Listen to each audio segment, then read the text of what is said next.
Larangan menggunjing. An Abi Hurairah radhiyallahu anhu anna Rasulullah sallallahu alaihi wasallam qala atadruna mal ghibah qalu Allah wa rasuluhu a'lam qala dzikruka akhaka bima yakrah qila afara'aita in kana fi akhi ma aqul qala in kana fihi ma taqul faqad tabtahu wa illam yakun fihi faqad bahattahu. Dari Abu Hurairah bahwa Rasulullah bersabda, tahukah kalian apa itu ghibah, menggunjing? Para sahabat menjawab, Allah dan Rasulnya lebih mengetahui. Beliau bersabda, yaitu engkau menyebutkan saudaramu tentang sesuatu yang ia benci. Ada yang berkata, bagaimana jika yang aku katakan tentang saudaraku itu memang ada padanya?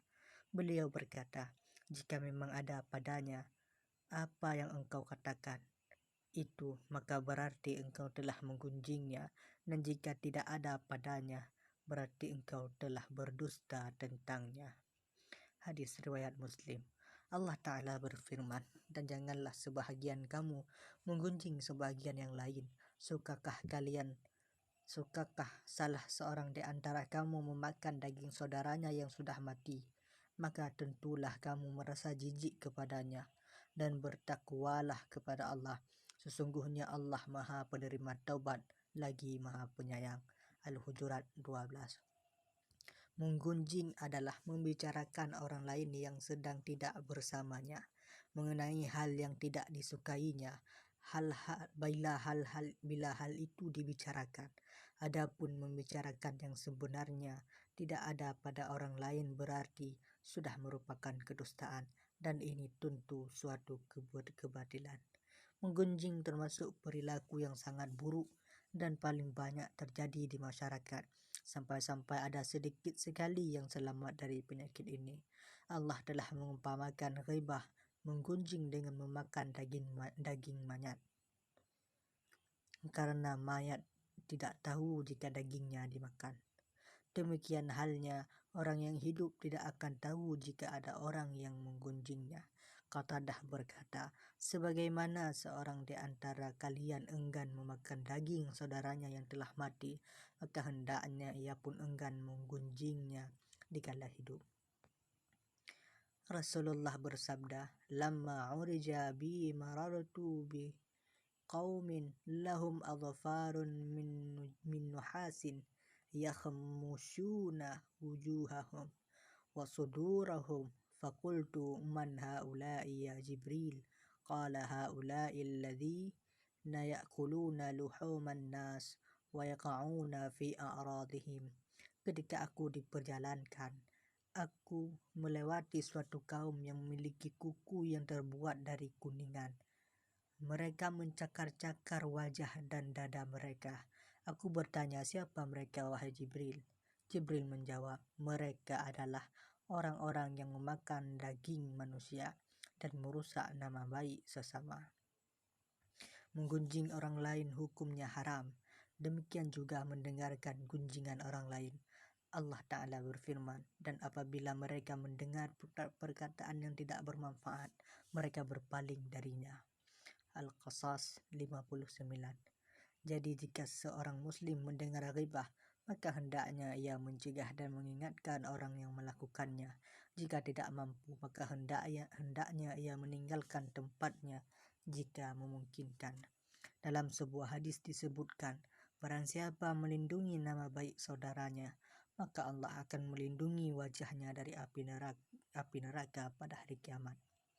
Abu Qilabah Ar-Raqashi berkata, aku mendengar Abu Hashim berkata, aku tidak pernah menggunjing seorang pun semenjak aku tahu apa yang terkandung dalam gunjingan. Sementara Maimun bin Syah tidak pernah menggunjing orang lain dan tidak membiarkan seseorang menggunjing orang lain di dekatnya. Ia akan berusaha melarangnya. Jika tidak berhasil, maka ia akan meninggalkannya. Menggunjing dibolehkan untuk tujuan yang dibenarkan oleh syariat, yaitu jika tujuan baik yang tidak akan tercapai kecuali dengan itu. Pertama, kezaliman.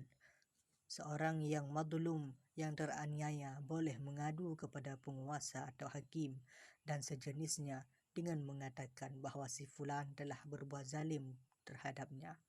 Kedua, dalam rangka meminta tolong untuk merubah kemungkaran, misalnya dengan mengatakan kepada orang yang kemampuannya diharapkan bisa menghilangkan kemungkaran, fulan telah melakukan anu, cegahlah ia, atau yang serupa itu.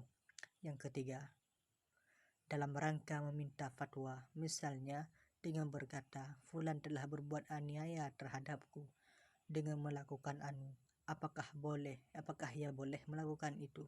Keempat, dalam rangka memberi peringatan kepada kaum muslimin akan suatu keburukan dan menasihati mereka agar tidak melakukan keburukan tersebut.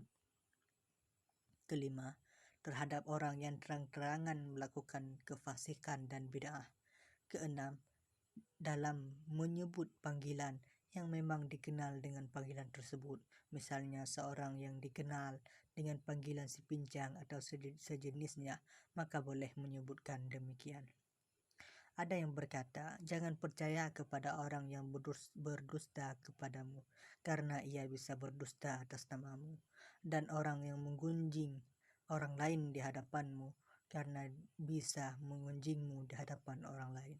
Dikatakan kepada Hasan al-Basri, si fulan telah menggunjingmu. Lalu Al-Hasan al-Basri menghadiahkan sepiring kurma kepada orang tersebut. Dan orang yang menggunjingnya itu berkata, aku telah menggunjingmu, tapi engkau malah memberiku hadiah.